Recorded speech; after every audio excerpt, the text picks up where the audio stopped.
And welcome back to the Hard to Handle Sports Podcast. This is episode number 87. My name's Ismael Sajuan. Thank you so much for being here. I'm back after a long hiatus, 2 weeks, 3 weeks. It's been a while since I did a last episode. I apologize. I've been very busy. But guess who else is back? Tom Brady is back in the NFL. He unretires. He will be returning to the NFL. That's the main news. It's crazy stuff. Brady is back. Also, free agency just started today on Monday, March 14th, and the Chargers are going all in, making moves, really building up that defense. Got to talk about Russell Wilson going to the Broncos. I know it's been about a week since he made that decision, since that trade happened to the Broncos, but we got to talk about it. Also, Aaron Rodgers is coming back to the Packers, so I also want to, talk a little bit about that. And in the Premier League, Ronaldo has another GOAT performance, scores a hat-trick against Tottenham after the drama that happened because he was left off the squad against Manchester City. Ronaldo with the GOAT performance with Brady in attendance. Crazy stuff. And today, City drops points versus Crystal Palace. They tie 0-0. Liverpool's path to the title is now very clear. If they win out, Liverpool will be Premier League champions. So that's very exciting. The Premier League is tightening up. And in tennis, Indian Wells is going. I did go last week, Thursday and Friday. It was a great time. It was my first big tennis event. Shout out to San Diego Open, my first tennis event ever. But that was just a 250 event.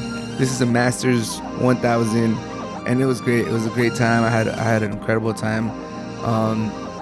Today, Monfils eliminates Medvedev, the number one ranked tennis player, who will lose his number one spot after only having it for 3 weeks. Djokovic will be the number one after Indian Wells. And Nadal is just ridiculous. 17-0 to start the season. Coming back versus Korda. He beats Dan Evans today. He has Opelka next. We obviously got to talk about the GOAT. The GOAT, Nadal. Incredible start to the season. Incredible start to Indian Wells, 17-0. All of that on this episode of the Hard to Handle Sports Podcast.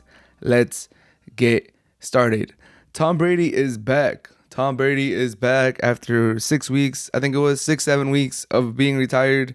He comes back. He left the door open. He was on numerous podcasts, on his own podcast, talking about, you never know if he would. They asked him if he was going to retire, if there's ever a possibility of him coming back. He basically said, you never know. And that meant to a lot of people that he was going to come back, that if you're not fully retired, that means, there's a big chance you're going to come back. And now he's back. And honestly, I would like to say that I was one of the people that thought there was always a high possibility that he could come back. Because, how's he going to retire as the MVP candidate? Second in the MVP votes. Led the league in touchdowns. Led the league in yards. The Bucs look good. Brady look good. He doesn't look old. At the age of 44, he can still move a little bit. His arm still has a lot of zip. He still looks good. So he's still like a top 10, top 5 sometimes quarterback in the league. When he's hot, he could be like top 3 quarterback in the league. He's the smartest quarterback in the league still. So there's no reason for Brady to quit other than just to ensure that he could retire and say that he never sucked. He never sucked. He played his whole career. He played up to the age of 44. And he never sucked. He beat Father Time. He basically, if he would have stayed retired, he would have beaten Father Time. He would have played to the age of 44, which is pretty unheard of for a quarterback. And he would have never sucked. He would have been good until his last days. But I think that's harder to process because you want to play till you can't. Till they tell you, like, all right, you know what? Like, you're gonna be a bench, or you're gonna have to give us some money back. Like, it's hard for the greats to walk away when they're still good. So that's why I thought it was hard for Brady to just leave like that. And so I do think he was on the fence. And then he goes to Old Trafford, a very historic place, very important place, one of the biggest stadiums in the world in terms of like the magnitude, the history of it. And he goes and watches another GOAT, Cristiano Ronaldo. And Cristiano Ronaldo puts on a show in front of Tom Brady, scores 3 goals. You can see there's videos of Tom Brady clapping it up for Ronaldo, being impressed. He probably got, riled up with the environment. He saw the crowds going crazy. The environment at Old Trafford is, second to none. in the sports world. So I think that's really what set set it over the top for Tom Brady. Like he might have been content with this decision, and then he might have been, on the edge. He might have had an itch that he wanted to come back to the league. And then he sees Ronaldo doing that at the age of 37, which is almost as impressive or even more impressive than Brady playing to the age of 44. Because Ronaldo, I'm nothing against Tom Brady, but if he takes care of his arm and he has a nice line and they protect him, he could play forever, especially with the rules in the NFL right now. With soccer, with football, you got to keep fit. You're running 90 minutes. Like, you got to be able to jump. Like, it's almost like if a wide receiver would play, like, really elite at the age of 37, or a cornerback, per se, or a running back even. You don't really hear it. Or NBA players. It's more comparable to, like, LeBron James doing it. Because they're actually, like, running around, jumping, using a lot of their body. So he sees Ronaldo playing at the age of 37, put on a show, fans going crazy. He's getting all the love. Media can't stop talking about it. His kids are loving it. I think that really pushed him over the edge. Just seeing all the love that Ronaldo was getting at the age of 37. And then after the game, Ronaldo and him have a nice little talk on the pitch. Ronaldo, being a class act, gives one of his kids a jersey. I think he said that he was gonna get the other one something and then Brady's just patting him on the back like, "Oh, you're good, thank you so much." And then they kind of talk a little bit, and Ronaldo leads with the line. And I don't think he meant this intentionally, but Ronaldo, his first language is not English, so sometimes words get mixed up. Like if English would have been his first language, he probably would have said, "Oh, like, are you done? Like, you're retired, right? Like, you're done playing football," or something like that. But he said, "Oh, and you're finished, right?" Or something along he used the word finished. And although finished does mean like you're done, it also kind of gives the impression that, oh, you're finished, like you're washed, kind of. And like, if that Brady could have interpreted it that way, is what I'm trying to say. Although I don't think that's what Ronaldo meant. He just literally meant like, oh, you're done, right? But like the finished, I don't know, that word finish has a connotation in sports, like, oh, this dude's finished, like he's done, like he's washed, basically. And Brady had a little response where he's like, like, I don't know exactly what he said, but look, like, oh, maybe, or one more year or something like that. And then the day after, he breaks the news saying that he wants to come back and this is not it for him and he's coming back to the Bucks. So like I said, I'm not overly surprised. I will say I was surprised because it was so soon. I did think he was gonna come back before the season started. So this was like I did kind of like scream. I went to knock on my roommate's door and I was like, "Bro, Brady's back." So I'm not gonna say I wasn't surprised. I was surprised, but like after it happened, I'm like, okay, yeah, like Brady's back. Yeah, that makes sense. He's back. So one of the questions I have is he gonna play with the Bucks? From the post that he put out and the way he's talking, it does look like he's gonna play with the Bucks. And I don't blame him. Like, obviously the Bucks need to get their cap situation sorted out. They got to see what they're going to do with their wide receivers, and they got some defensive pieces, and they're basically in cap hell. But they could always keep pushing it down the line, and they could fix it. There's always, where there's a will, there's a way. So they could fix it. And if you look at the NFC, it's the Rams. It's Aaron Rodgers in the playoffs, who's honestly starting to not be that much of a threat. And then who else is there? Wilson left. The Niners, they're going to trade Jimmy. How's Trey Lance going to do?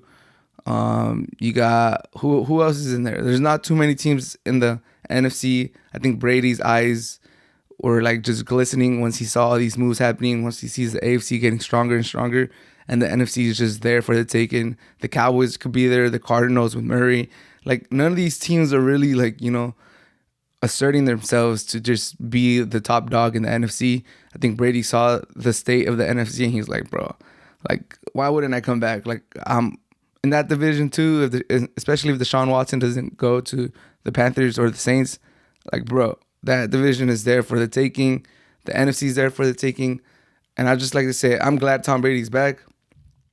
I've grown to like him over the years. I've talked about this in the last few episodes, how I was raised on hating Brady. He killed my Chargers when I was a Charger fan when I was little. He killed a lot of teams, all the scandals. It was always fuck Brady. But now with the documentary, with him playing with the Bucks the last couple of years, showing his personality, showing some love to my boy Cristiano Ronaldo. Man, I'm glad Tom Brady's back. He's the GOAT.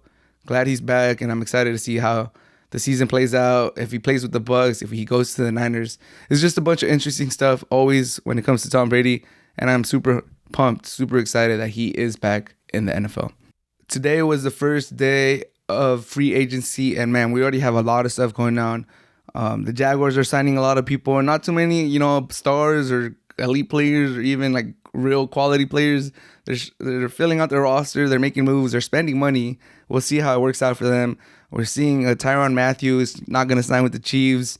They're signing Eric Reed. There's a bunch of stuff. So make sure to keep up on Twitter is where I get most of my information. Adam Schefter, Shapaport. There's a lot of news outlet. It comes out quickest on Twitter. So I would suggest to, hop on Twitter, follow these guys, follow my Hard to Handle Sports podcast. I'll be retweeting a lot of these news as they come out. But the team that has made the biggest push, in my opinion, on the first day of free agency, and when they were able to re-sign players, making trades, is the Los Angeles Chargers. I mean, it looks like the Chargers are going all in. Last season, Justin Herbert, great season, took even a bigger jump from his Rookie of the Year season. If he would have just stayed at his Rookie of the Year level, just consistent, he would have been already like a top 10 quarterback.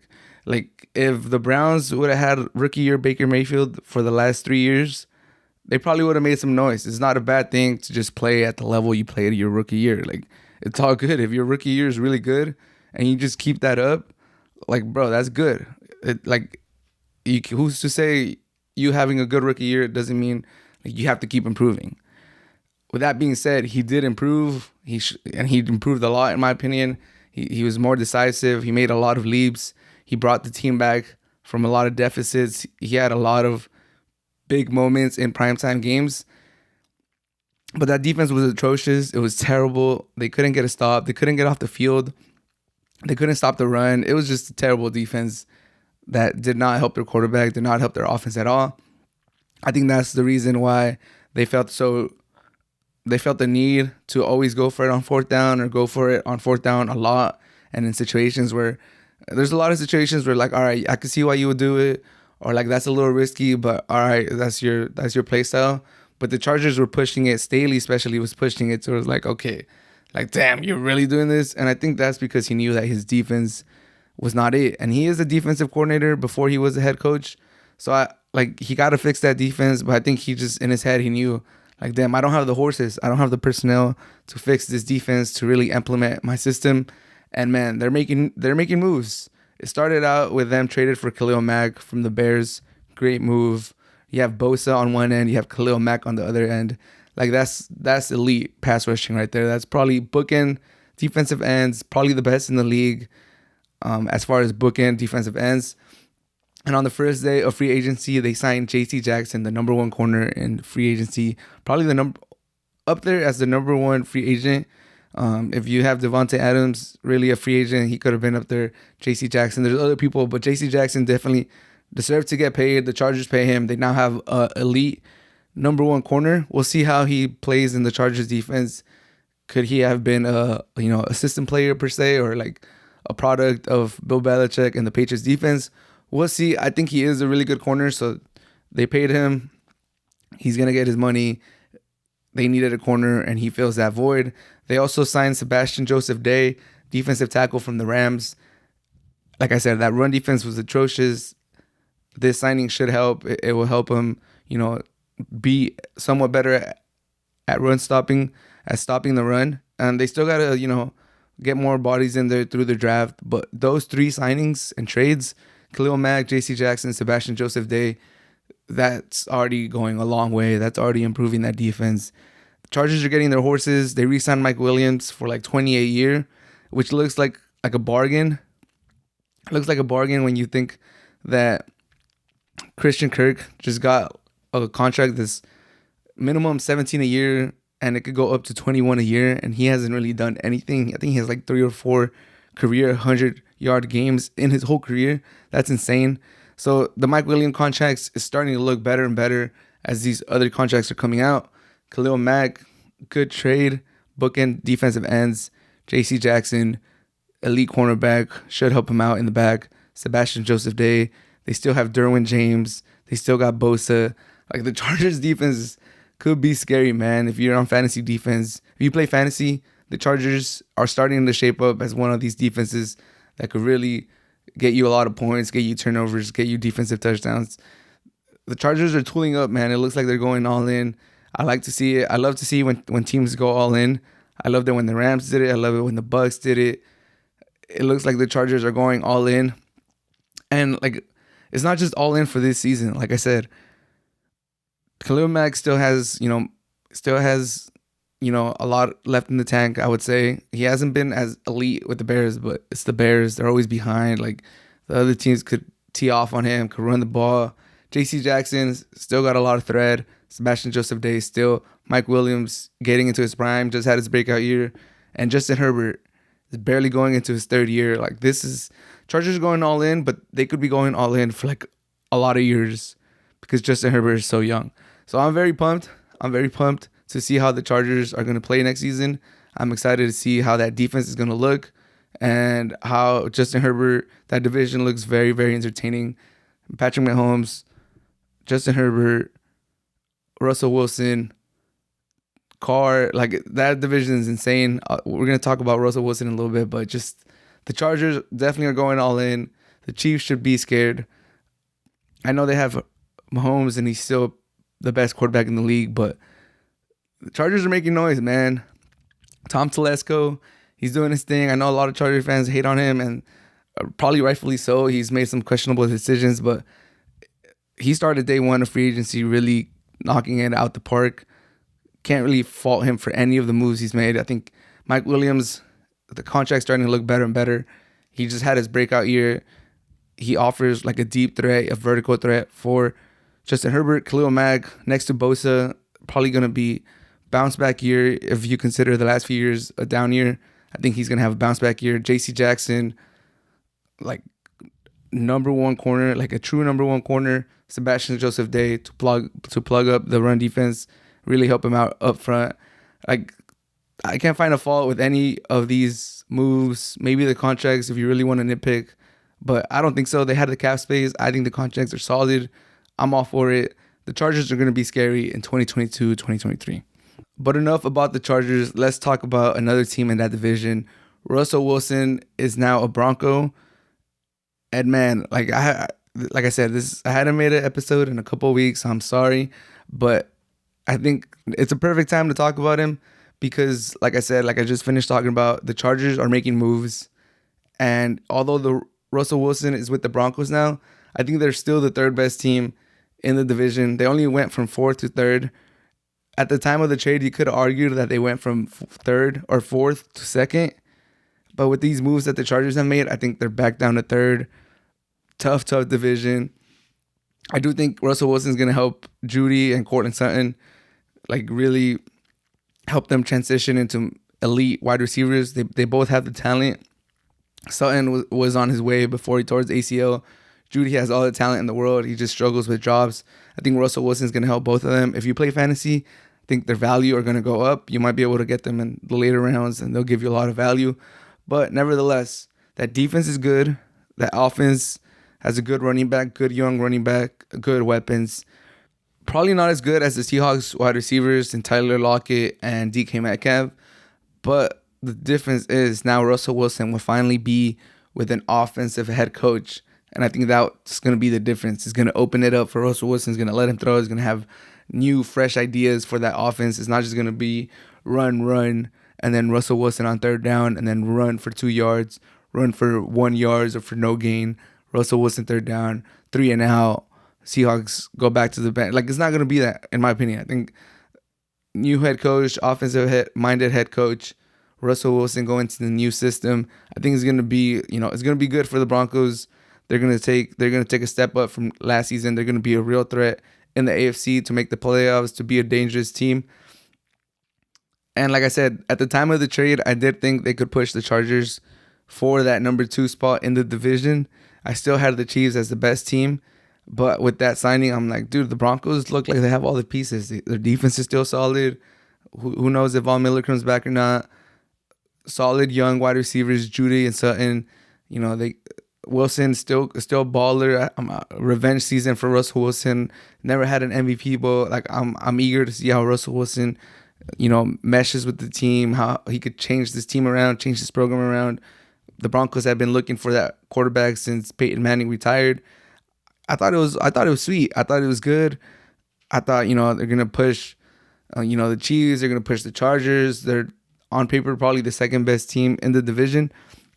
But then after this trade, the Chargers re-signed Mike Williams, trade for Khalil Mack, signed J.C. Jackson, signed Sebastian Joseph Day, and you're like, bro, dude, the Chargers are now pushing the Chiefs, and the Broncos are kind of being left behind. It's still the first day of free agency. We still got to go through the draft. There could still be trades, but dude, this division is tough. This division is scary. It's tough. If I'm Russell Wilson, I'm not gonna lie, I'm probably regretting this.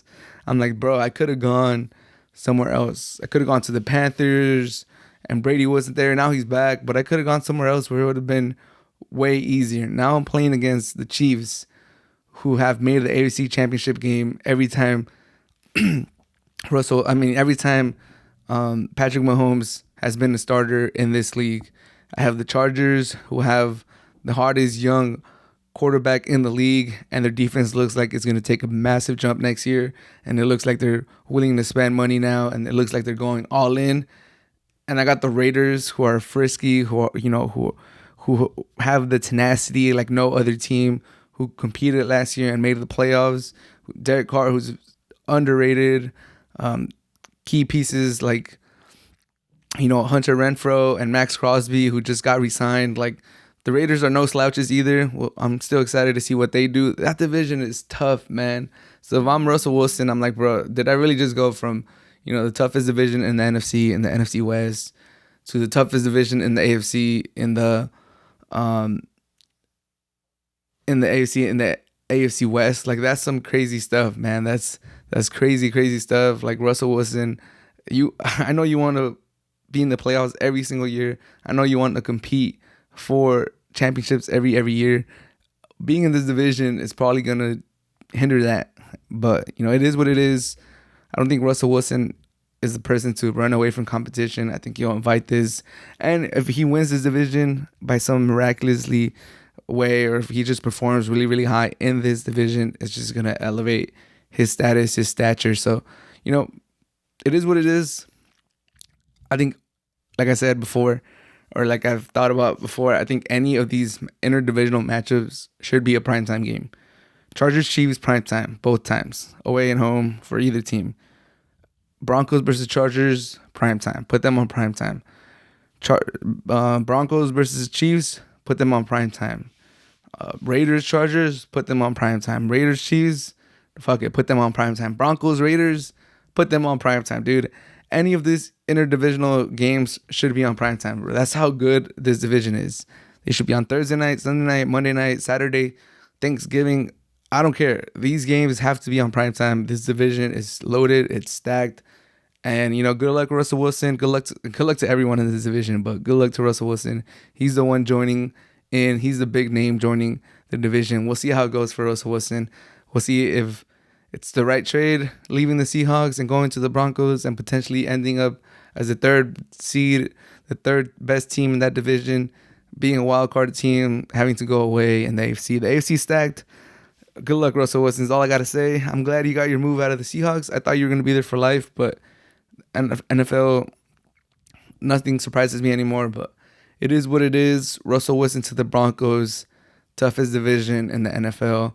I wish Russell Wilson the best, but man, this division is tough. Aaron Rodgers is back with the Packers after a lot of speculation, after a lot of drama, after a lot of waiting. Aaron Rodgers announces that he will return to the Packers, and happy for Rodgers, happy for Packers. I have some Packer fans in my life, so I know they're happy that he's back.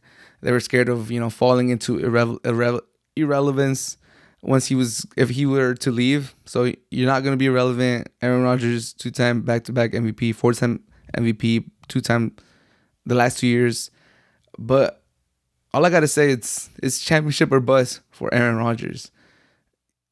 He's the MVP the last 2 years. His teams have gone 13-3, 13-3, 13-4 the last 3 years. Like, there's nothing left for Aaron Rodgers to do other than win another chip, get back to the dance, and win it. Like, that's it. He could win another MVP, and it won't really move the needle. He could go undefeated in the season, 16-1, undefeated. Like, none of this matters. That division is easy. The Lions suck. The Vikings have Kirk Cousins. They're not going anywhere. The Bears, who knows what the Bears are doing. This is Aaron Rodgers' division. He has the best coach in the division. He has the best roster in the division.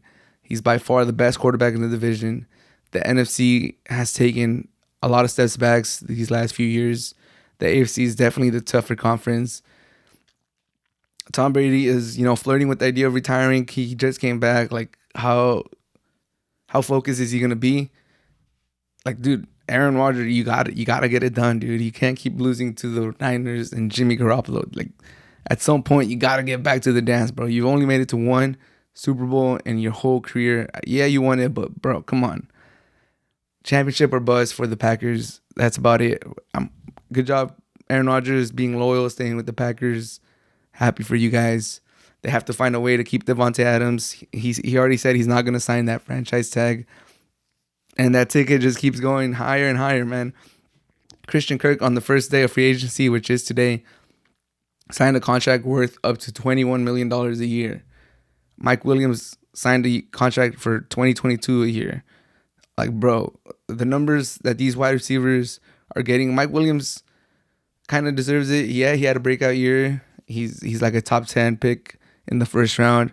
Christian Kirk has like 4 career 100-yard games. He's pretty much the third wide receiver from the Cardinals since he came into the league, and he's getting paid up to 21 a year. That's crazy, crazy stuff. That's insane. So how are the Packers going to do that? I don't know. They got to do some, cap magic. They got to, they're already cutting players. They're already caught, like Smith, their linebacker. He's cut. We'll see how many more players they got to go to accommodate Aaron Rodgers, to accommodate Davante Adams. But none of that matters. It's championship or bust. They got to win it.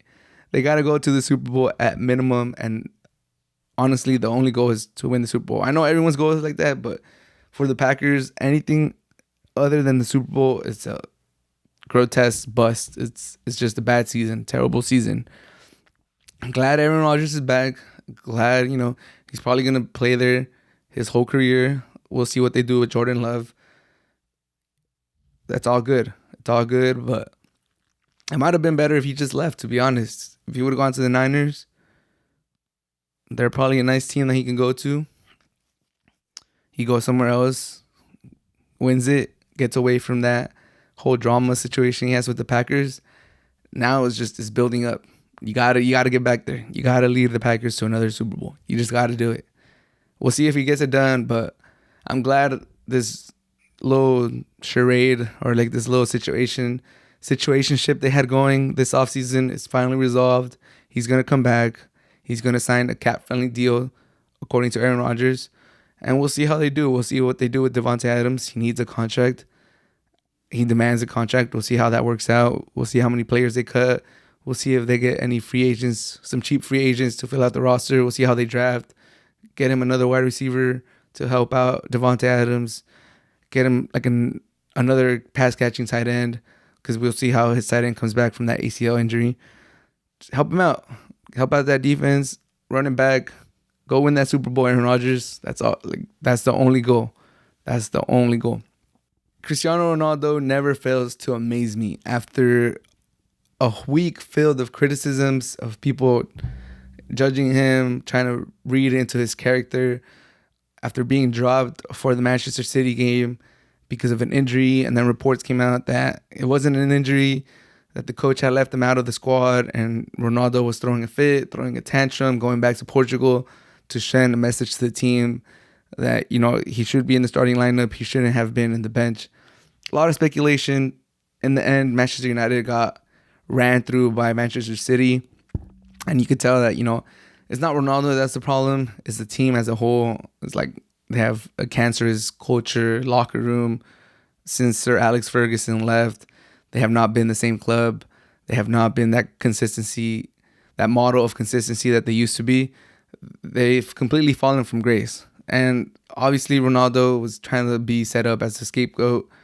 Yeah, are his goals really hurting Manchester United? Like, does he not offer anything else? Is he not helping the team press? A lot of these questions worded in a way to make it look like Ronaldo was the problem with United. And he's obviously not the problem. I've been knowing that.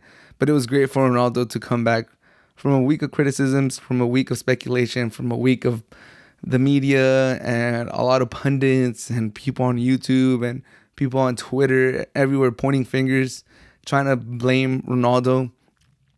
And Ronaldo comes back to the starting lineup against another big team like Tottenham, with a direct competition for the top 4 place to play Champions League next year. And Ronaldo comes back and scores a hat trick in front of the Manchester United fans. What a performance. And they win 3-2, so they needed every single one of his goals. Man, this guy's ridiculous, man. This guy is insane. He's the GOAT, man. In my opinion, he's the GOAT. The NBC commentators, who are the ones that cover here in the States, afterwards they were talking about it, and he's like, yeah, you can talk Maradona, you can talk Pelé, you can talk Ronaldo, Messi, whoever you want as you go. But no one can compare it to Ronaldo's just will and just hunger to always want to win. It doesn't matter what game it is, what season it is, what year it is. Ronaldo's always going to have that hunger and that passion to win every single game. And that's true, man. This guy's the most clutch player of all time. He's a big time player. He loves the big moments. He loves the big stages. He likes all the lights pointed at him, and that's when he shines. And he showed it again against Tottenham. What a performance, man. It was a sight to behold. Like, I would say I was completely amazed, lost for words, but after that initial lost for words and amazement went away, it was just like, why am I even amazed? Like, this is what this man does. This is what he does. And now he's tied for the second place top scorer in the Premier League at the age of 37. The Premier League, widely considered the best league in the world, and this man is just tied for second place in the top scorers list. Like, bro, this guy's insane. This guy's insane, and shame on you to everyone that tried to pin the blame on Ronaldo. Yeah, he might go some games without scoring, but dude, he's a leader. The way he carries himself. They also said about how after the game, like, there was no overly celebration. He wasn't over the top. He wasn't trying to throw a party. He had his jacket on, trying to stay warm. He was walking off the pitch. He gave a little wink to the camera, but it was all business. He was all serious. He knew that there was a job to be done. It got done. There's nothing to job done. Nope. Like, just that stone cold-blooded like face that just lets you know, like, bro, like, this is just what I do. This is what I do. Like, why am I celebrating? Why would I try to be over the top? Like, we're in 4th place. Yeah, it's a great game, but we're in 4th place. We're trying to hold on to this Champions League spot. This guy's a legend, man. He's a legend. I'm lost for words. He surprises me every single time, and then it's not a surprise because it's like, bro, this is what he does. This was so goated, man. I'm so happy that I've had the privilege to see this man play, and just for basically like almost all my life. I'm 27 years old. I've been watching this man since forever. Like, that's insane, man. I'm so happy that I get to see these performances and see this man just still play soccer at this age. I don't want this man to retire, man. This guy's a legend. And tomorrow they play in the Champions League against Atletico Madrid, and we'll see if they're able to go on and Mr. Champions League. I'm super pumped to see how that plays out. But Ronaldo, GOAT performance with Tom Brady in attendance. Basically, I think he had a big factor in Tom Brady coming back to the NFL. 2 GOATs linking up. If one GOAT sees the other GOAT still balling out at an old age of 37, and he still has something left in the tank, I think Brady saw that and he was like, bro, there's no way I'm done. Like, I love this shit, man. I love the fans going crazy over me. I love putting on a show. I love the accolades. I love the lights. I love this pressure moments. I love it. I gotta go back. I think that's what Tom Brady was feeling when he saw Ronaldo. Man, Ronaldo, you're amazing, dude. Like, I want to go play with you, dude. I want to lace him up and go kick a ball right now. But man, what a legend. Manchester City failed to score a goal today against Crystal Palace, 0-0. They had a lot of chances. It was a fun game. It was entertaining. Probably one of the better games that ends in a 0-0 score. You think 0-0, you think, there wasn't a lot of chances. Probably sloppy, probably a lot of fouls, probably a lot of set pieces. Not too many chances. Goalie probably, played good. Probably, a battle in the midfield. They got a lot of tight, a lot of fouls, a lot of, kick balls. No one was able to really get control of the game. But I think City, for the most part, were in control of the game. They played the regular Guardiola style, keeping possession, passing the ball, going out wide, going back in, going back to center backs, bringing the opponent out, going again. How City play is using, when that doesn't work, letting Grealish, letting Mahrez go one-on-one, try to, break the defense apart, get them, shifting to another side, going to the opposite side. City's usual style of playing. And it kind of worked. They had a lot of chances. Silva had some chances. De Bruyne had some chances. Mahrez had some chances. But they just couldn't put it away, man. It was just one of those days where it's just like, as the game kept winding, it was like, bro, how are we not up? How's this game still 0-0? Like, dude, Silva could have had a tap in, try to go around the goalie, mistouched it, goes out of bounds. De Bruyne hits the post on a nice build-up play. Mahrez gets the rebound. Looks like he's going to put it away. Keeper saves it. It looks like it's going to be a tap in for Silva, but he's just not long enough to get there. Grazes his toes. Barely doesn't go in. There's so many plays where it's just like, dude, how is City not up? Is it really, are they really not going to score? Crystal Palace had a few chances or a few half chances where are they going to take the lead? With this counterattack, with this lucky bounce that got their way. But, they never really looked too dangerous. And in the end, 0-0, Crystal Palace hold on. They take points away from City again. And now we have a title race, man. Now Liverpool are just 4 points back. And they have a game in hand. If they win that game, they will be just 1 point behind against City. And they play each other next month. So this means if Liverpool wins out from here on out to the end of the season, Liverpool will be crowned Premier League champions, which is crazy, especially in January when City had built up a 6-7, I think even an 8 or 9 point lead. And Liverpool was sending their best players to the Africa Cup of Nations. And you were just like, dude, this is it. This is it, man. Liverpool had to have a lead going into the Africa Cup of Nations, or at least, be even or be a couple points behind City, because they're going to lose Salah, they're going to lose Mane, and it's going to be ugly. It's going to be bad.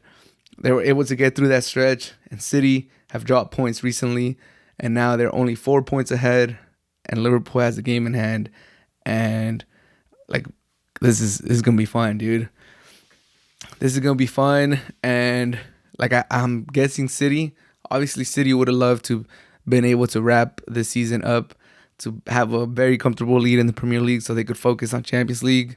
That's not going to be the case. Liverpool is going to be on their heels the rest of their way, I would imagine. That's what it looks like. So, are they going to bottle both of them? Are they going to lose the league? Are they going to choke in the Champions League like they've been accustomed to? Dude, because Guardiola has to get it done in Champions League. We know he can win the domestic cup, the domestic league, like nobody's business. We know he can do that. We know he can spend money. We know he can go to these big teams with a big budget that basically give him a blank check and we know he could do that. He's a great coach. He could win the league. He could win the cup. Can he win the Champions League without Messi, without Xavi, without Iniesta, without that Barcelona system or support? He has to get it done. And now there's gonna be more pressure. Liverpool's gonna be right on their heels. So their schedule is not gonna get easier. They're gonna have to be able to manage both. But we'll see. If City wants to take that step into being a real elite, like historic team, like really be regarded as, one of these big clubs, and not just be, another team that had a big influx of money. This is where you get it done, man. You win your league, you win Champions League, and you tell the other ones to go fuck off. But we'll see if City's able to do it. Crystal Palace takes some points off of them. Liverpool's on their heels. It's gonna be a incredible finish to the season, in my opinion. I can't wait to see how it plays out. Guardiola didn't make any substitutions this game, which I thought was odd, given the depth that they have and the quality players that they could bring in. It's his choice. Maybe someone could have helped him out, change the pace. Maybe they had their scoring boots on. I don't know. Guardiola makes some questionable decisions here and there, playing without a CDM in the Champions League final, not making any subs against Crystal Palace. Who am I to judge him? Like I said, Guardiola just needs to win in the Champions League. He's dropped way too much money in the City project to not have a Champions League. And like I said, I feel like City would have loved to have been able to put all their attention to Champions League and basically just had the Premier League in the back burner, since it looked like they could have pushed their lead to like double digits. But now Liverpool right there, man, and Liverpool's playing inspired football. They're playing good quality soccer. So, and they do have a tough matchup in Arsenal next. So if Liverpool gets through Arsenal, and dude, that pressure is just gonna keep building on City, and we'll see how they do. We'll see how they respond. But I'm just happy. I'm ecstatic. I'm super happy that we're gonna have a race in the Premier League. I was so bummed out in January when it looked like City was gonna run away with it, and I thought it was gonna be a 4-team race this year. Chelsea, United, Liverpool, City. I thought it was gonna go down to the end with all four of them. I really wanted that to happen, and at the very minimum, like at least a 2-horse race. And it looked like City was really just gonna run away with it. So I'm very pumped that they kind of stumbled. Liverpool are coming in strong, and it looks like we're at least gonna have a two-horse race, which I'm fine with, as long as it's just not City running away with it. I don't really care who wins it. Who wins the Premier League? If it's not my Wolves, then it doesn't matter. All I wanted was to have a close race, and it looks like we are going to get that, so I'm pumped. I'm excited. Shout out to Crystal Palace for making City drop 2 points and tightening up the race. I can't wait to see how this plays out. Shout out to Monfils. He eliminates the number 1 tennis player, Medvedev, at Indian Wells. His forehand went God mode in the last 2 sets. After dropping the first set to Medvedev, Monfils wins the second set, forces a third set, a deciding third set, and then he takes the third set in very convincing fashion. He beats him 6-1 in the third set, and Monfils has had a very, great start of the season. He's talked about how he thought about retiring last year, but he starts the season real strong. He's married now. His wife is great for him, and at the age of 35, he's having one of the best starts to a season. So shout out Monfils. And this dude is an entertainer, man. I love how Monfils plays. I love his charisma. I love how he carries himself on court. Watching that man play is a pleasure, in my opinion.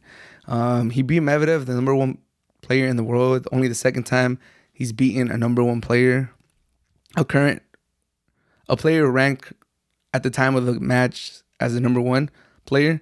That's the second time Monfils has done that. And he stayed true to himself, man. He didn't forget how he loves to entertain the crowd. He did his underhand serves. I believe he won 2 points off of that. He still did his mannerisms when he goes for a kill shot, jumping up and kicking and doing all this crazy stuff that Monfils is known for. He still did all of that, and he still came back and beat Medvedev. It's fun, dude. I love Monfils. I don't have a problem with Medvedev. I wasn't rooting against Medvedev per se, But I am very happy that Monfils won this game, and he plays Carlos Alcaraz next. Teenage sensation. Everyone knows who Carlos Alcaraz is now. At this point in his career, he's taking the league.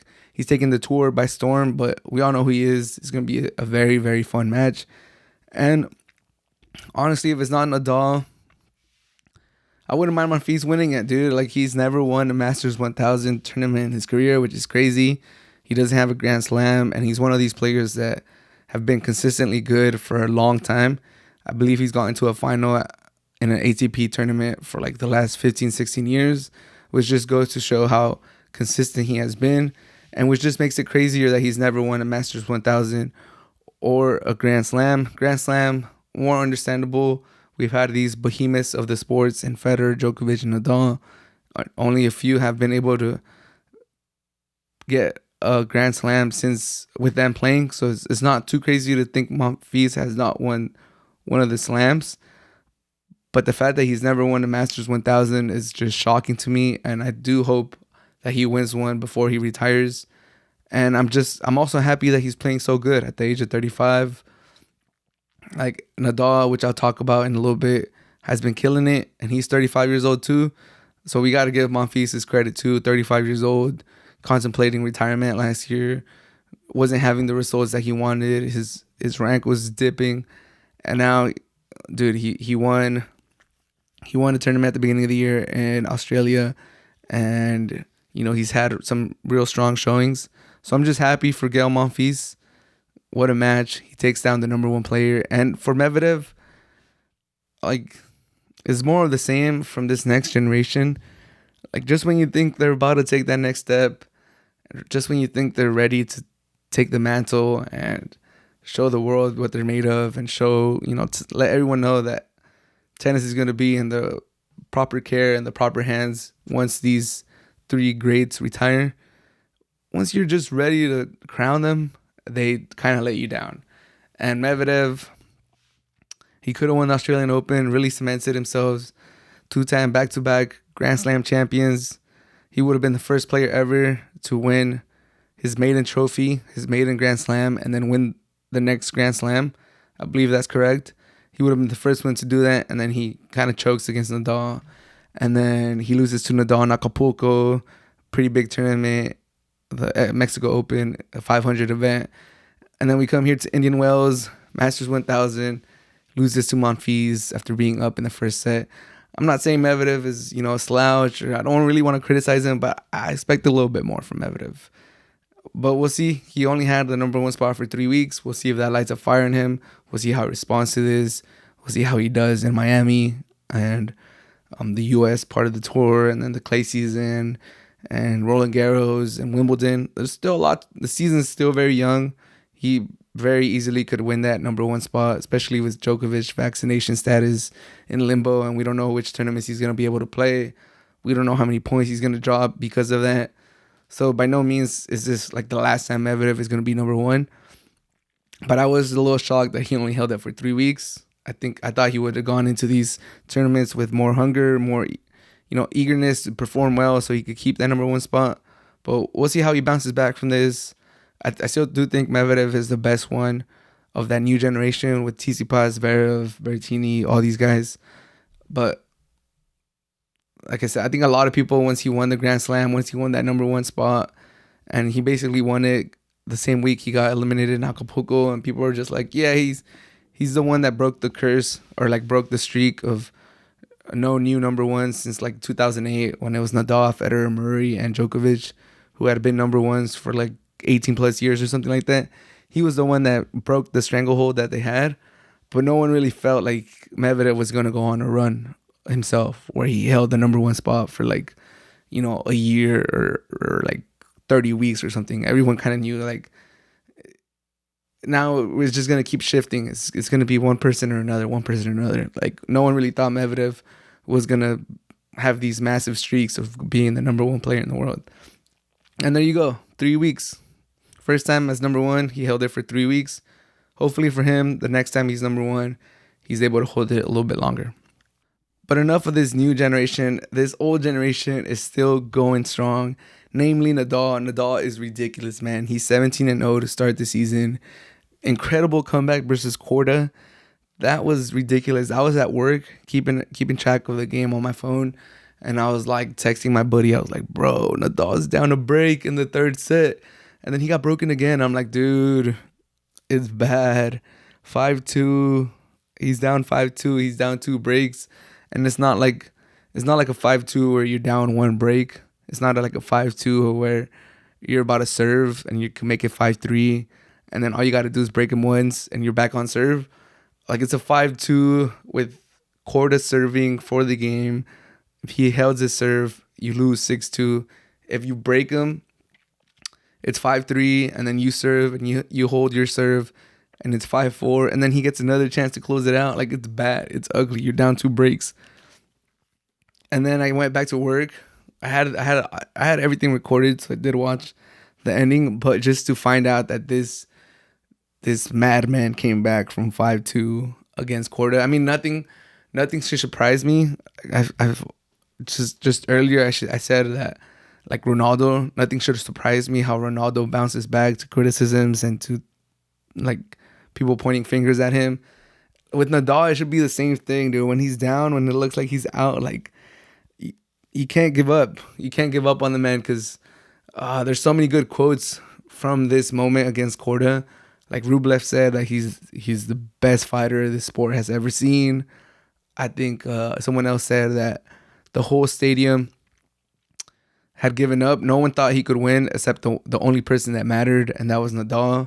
And then Nadal himself said that in tough matches like this, they're very, very tough. And if you don't think you could win, you'll lose 100% of them. And if you do think, I forgot what he said. I don't want to misquote him, but he basically said, in tough situations like this, 90% of the time you lose. 90% of the times you're in these situations, you lose. But if you don't believe you could come back, you lose those 100% of the time. And that was like, whoa, this guy's mental strength is on another fucking level. This guy's a fucking legend. What a fucking beast. Oh, man, Nadal. Like, watching him come back against Medvedev in the Australian Open and all the numerous stuff, amazing, heroic comebacks he's had. Like, never doubt this man. But I think I like Korda. Korda's cool. A lot of people have him ranked as the best American player, or the one that's going to lead the U.S. tennis back into its glory days. And I need to make another segment or another episode on the podcast, or another, whatever I got to talk about U.S. tennis players, because they're doing pretty good. I like Korda. I like serve ball, Riley Opelka. Isner still doing his thing. Hopefully Jack Sock is able to really add some fire, to add some fuel to this comeback he's trying to do. Even Cressy has the serve and volley going, and he could be, a tough match for a lot of people. Francis Tiafoe is my guy. Like, that was sick as fuck. He's dope. I always like watching him play. Taylor Fritz is dope. He has a high ceiling too. He could potentially crack top 10 this year. Nakashima, he's had some good games. I like what I see from him. He's only 20 years old. There's a lot of Brooksby. Brooksby just beat Tsitsipas right now as I was recording this. That's dope. So there's some good Americans coming up. So Korda doing his thing against Nadal. Like yeah, Nadal's my boy. That's my favorite player. I would have hated to see him lose, but I was also impressed with Korda, dude. I saw a little bit of. I went to Indian Wells last Thursday and last Friday, first day of the main draw for the men's, and second day, and I saw Korda versus Kokonakis. It was late at night. It was like first day, and I was kind of tired, but I still watched them, and it was still fun. It was good. Korda took care of Kokonakis. Kokonakis not a bad player. Grand Slam champion in doubles with Kyrgios, and Korda, beat him pretty handily. So I got to see firsthand the talent that he has, and his forehand was on fire against Nadal. It looked like he was just gonna, like, you could see why Korda was winning. Like, obviously Nadal, like he said, it was probably the worst match he's played in a long time, and the worst match he's played this year. But Korda was also playing really, really good. So I was like, okay, good for Korda. This is good for American tennis. Sucks that my boy Nadal is, the one at the end of it, but good for Korda. And Nadal is just a monster, dude. Just comes back. I'm glad to see how Korda take it. I would have liked to see him take it a little bit rougher, just because I want him to be hungry and to want to win everything, and for it to sting, for it to hurt, so that next time it fuels you. But it's not a bad thing that he took it in stride. Like, he was playing against his hero. He took it in stride. He took it in a good way. So it's not bad that he took it that way. And Nadal down a break against Dan Evans today, wins the first set, wins in straight sets. He has Riley Opelka next, so that should be fun. Riley Opelka took care of Shapovalov today, and serve ball. We'll see how that plays out. So he has another American in the draw, but I got to see Nadal practice, and he's a monster. He actually responded to something that I said. He was like beating himself up over a point that he lost in the practice to Tsitsipas. He was like saying something in Spanish, and I think I said, no pasa nada, or está bien. And then he just basically like acknowledged what I said. So that was pretty cool. I was telling the crowd around me, I'm like, oh yeah, it's because we're boys. Like, that's my boy right there. We're about to, go get coffee after this practice or something. It was a fun time. I couldn't believe that Nadal was like 10 feet away from me. That was insane. And then watching not watching, but like watching it on my phone, how he was losing to Korda and the way he came back. Just crazy, man. This man's ridiculous. 17-0 to start the season. And if he's able to win this with clay season right around the corner, the sky's the limit for Nadal. Even if he doesn't win Indian Wells, what a start to the season. This man's a monster. My favorite player. In my opinion, the GOAT. Anybody can have whoever they want as the GOAT. My opinion, Nadal is the GOAT. And like he just keeps amazing me. And I'm just going to continue to enjoy his tennis as long as I can, because Father Time's undefeated. But man, like, these greats are pushing him. Brady, it looked like Brady was about to hand Father Time his first loss. Nadal is trying to give him his first loss. Like, it's just incredible what these guys are doing. But shout out to Nadal for killing it at Indian Wells. Incredible stuff. But that should do it for episode 87 of the Hard to Handle Sports Podcast. Thank you so much for making it to the end. I appreciate you. Sorry, guys, for not talking about sports in so long. I've been really busy, but that's no excuse. I'm gonna try to be consistent again with these episodes. But I hope you guys have a great rest of your night. Nick Kyrgios is currently playing. I'm gonna go watch that as I edit this and put it up. Have a great rest of your night.